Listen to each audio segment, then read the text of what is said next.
So Greta Thunberg has now once again piped up to say that she is against Israel and that it is directly linked to the climate change crisis. Ben Shapiro reacts to her video where she makes this statement. Have a watch. And the left does hold a brief for terrorism that ranges, among all of the left's greatest stars. Greta Thunberg, who I can now make fun of as much as I want, because Greta is no longer under the age of 18, so she can't chide the adults. She's now one of us. Well, as an adult, Greta, you might at some point want to read a book. The fact that Greta Thunberg was ever put out there as some sort of moral exemplar is absolutely beyond me, and she demonstrates her absolute intellectual inferiority every time she opens her dumb mouth. Here she was calling for a Palestinian boycott against Chevron. This is going to work. But the oil giant is also fueling Israel's genocide in Palestine. As Israel genocide in Palestine. Homes, and schools and she's Gaza, wearing the terrorist keffiyeh, of course. Supplies them with energy from 2 Israeli-claimed gas fields in the Mediterranean, making millions in the Israeli process. claimed Israel fracked them. Israel's genocide in Gaza Israel drilled those and fields. Israeli apartheid is a climate justice issue. Israel is destroying Palestinian lives, but also destroying Palestinian lands and resources through its warfare and industries that pollute and destroy the environment. We cannot stand by and do nothing. I'm joining. Okay, we don't need to listen to more of this idiot. And it is incredible that anyone ever pretended that this person had any level of moral authority whatsoever. It remains an astonishing thing. Oh boy.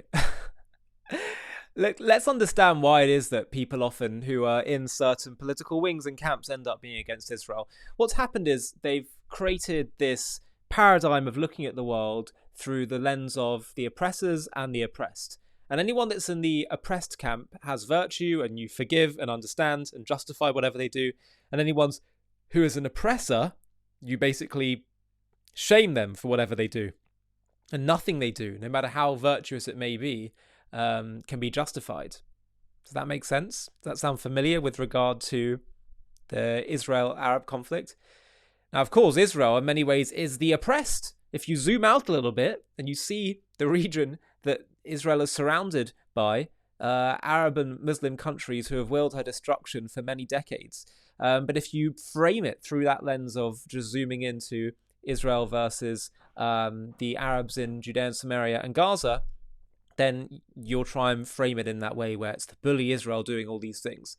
Of course, the big thing that's missed out is that the Arabs and what's happened to them, whether it's Israel's presence in Judea and Samaria, where they don't have the same political rights because they're under the Palestinian Authority, or what's happening in Gaza, or all these things, the problems are self-inflicted. And they're done so in order to try and create this victim status in order to get the world's sympathy. But they're part of the Arab nation, which is 100 times bigger than the Jewish people, the people of Israel. But that's what they do. They've created this narrative that Israel is the oppressor, and it flows into their same view of looking at climate issues, looking at issues of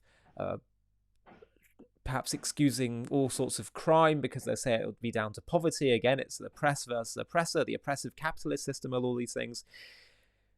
But this political philosophy is so one-dimensional.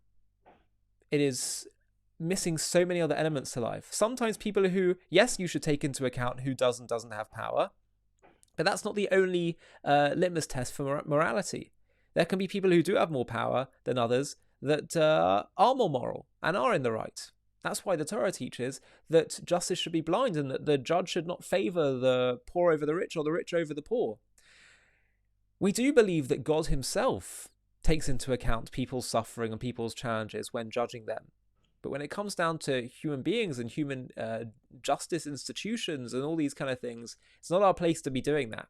And anyway, as I say, their perception of who is oppressed and oppressor is in and of itself skewed. But the main point is that it's not even appropriate to look at the world in such simple terms.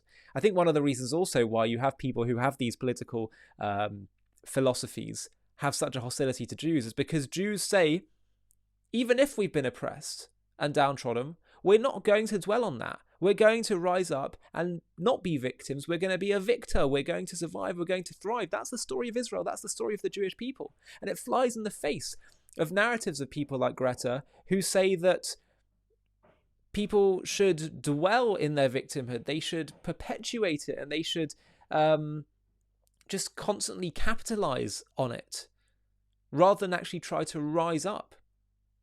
They instead say, no, we forever need to be correcting a system and constantly talking about intergenerational trauma and systemic problems and all these things, instead of actually saying, okay, we're in the situation we're in. How now can we try and improve the lot of everyone and try to correct societal problems, not by reinforcing the problems of the past, but trying to move forward and rise up. That's Israel's story. Out of the ashes of the Holocaust and also the expulsion of Jews from Arab countries in 1948, the Jewish people have created a thriving, wealthy, first world country.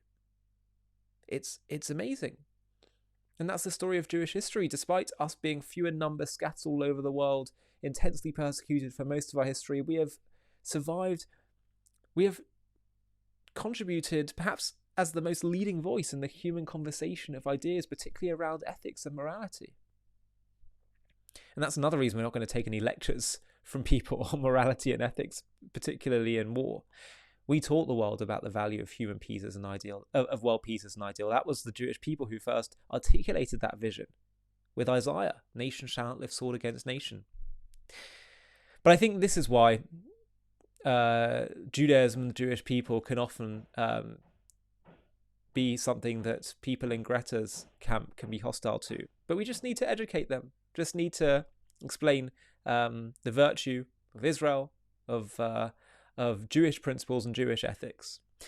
Now, if you've made it to the end of this video, I have a favour to ask of you. The fact that you're still watching means that you engage with JTV content, that you like it, you appreciate it. And we've been growing really significantly, particularly in the last year. I want to take JTV to the next level. But in order to do that, we need to fundraise. Now, I'm not necessarily asking you particularly to donate unless you're able to. But what I want to do is I want to engage with JTV followers, our audience, and have a conversation with them, with you, if you're watching this, to talk about if you'd be able to be involved in a fundraising day, where what I want to do is build JTV content to have more presenters like me having daily shows, start doing documentary content, supplementary content, vox pops, a whole host of things that other competitors in the non-Jewish world, in the anti-Israel world, do. In order to do that, we need to have funds. And I'm looking to do a fundraising day in order to build JTV and scale it so we can grow it at a much faster rate and have a far greater impact than we're already having. So if you're able to do that, please will you go onto the video description in this video and go to the Google form and fill in your contact details, and I'll be in touch soon to talk about the next steps. Thank you so much. Thank you so much for watching. To watch another one, click here. To stay up to date with all our content, click here to subscribe. And if you're able to, you can help support JTV to grow and grow by clicking join below this video, where you can become a member and get perks including early access to videos and private live discussions with me. But most of all, you'll be partnering with us on our mission to change the world.